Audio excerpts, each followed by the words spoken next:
What if tomorrow morning it begins? Not with soldiers, but with silence. Not with declarations of war, but with administrative notices. What if China, facing a perceived existential threat, decides to weaponize the one system it truly dominates? Global supply chains. This is not a film plot. It is a stress test, based on real dependencies, real logistics, and the real, fragile architecture of just-in-time production that feeds the modern world.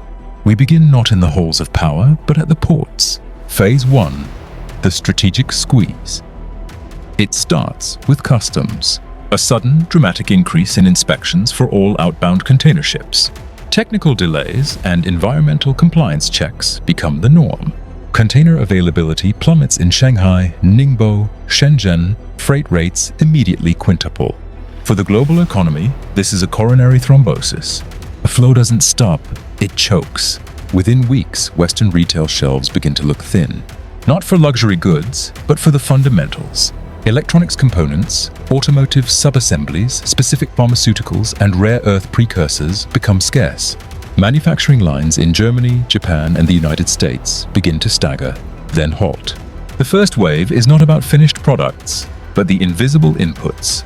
The cost is measured in idle factories and revised GDP forecasts. Phase 2. The material embargo. The situation escalates from delay to denial. China announces export controls on critical materials, citing domestic stockpile requirements.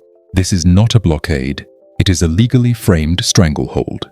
The list is precise, devastating, and based on real 2024 dependencies. Refined antimony for fire-resistant alloys, tungsten for cutting tools and armor, gallium and germanium for semiconductors and photovoltaics. Over 80% of global processing for these materials happens in China. The defense, aerospace, and green energy sectors face immediate, insurmountable bottlenecks. Alternative suppliers do not exist at scale. Development of new mines and refineries is a project of years, not months. Research and production for next-generation technologies, from electric vehicles to directed energy weapons, grinds to a near-complete halt. The adversary is not defeated, but permanently delayed. Phase 3. The energy calculus. Here, the scenario encounters its first major limit: mutual vulnerability. China could threaten rare earth exports for permanent magnets in wind turbines or graphite for battery anodes. But in doing so, it would cripple its own renewable transition. More critically, it could leverage its shipbuilding dominance to complicate global LNG shipping. Yet, China itself is the world's largest importer of oil and gas. Any move that physically disrupts global energy flows would recoil upon Beijing with devastating force. This is not a limit of compassion, but of cold, transactional logic.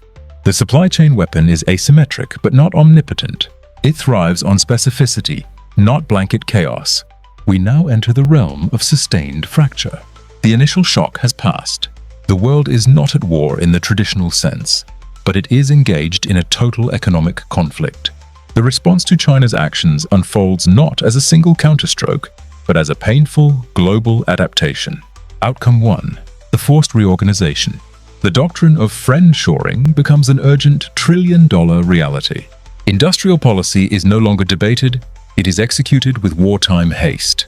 Subsidies flow to semiconductor fabs in Arizona, battery megafactories in the EU, and rare earth processing in Australia.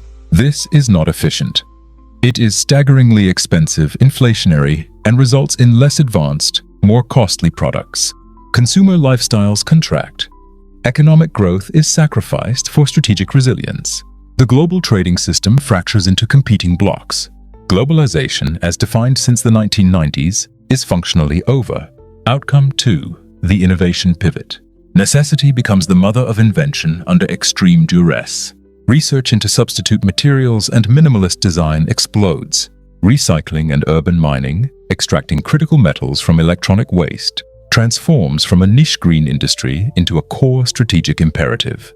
Advanced manufacturing, like 3D printing for complex parts, sees accelerated adoption to bypass complex supply chains.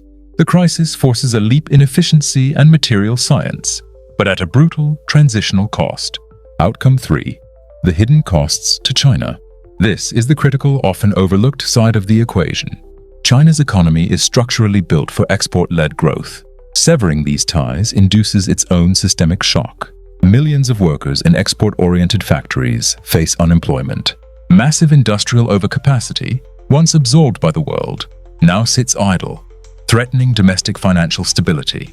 The Chinese yuan's role in trade finance diminishes. Most critically, China makes itself the permanent architectural adversary. It unites NATO, Quad, and ASEAN in a singular, long-term project to render China's leverage obsolete. China wins a temporary paralyzing victory, but guarantees its own long-term containment and decline. It trades present leverage for future isolation. The final takeaway is not about who wins. In a conflict of this nature, there are no winners, only survivors managing degrees of loss. The exercise reveals a fundamental principle of power. True strength lies not in the capacity to disrupt, but in the capacity to sustain. The ability to create, to integrate, and to foster reliable interdependence is a more durable form of influence than the power to dismantle.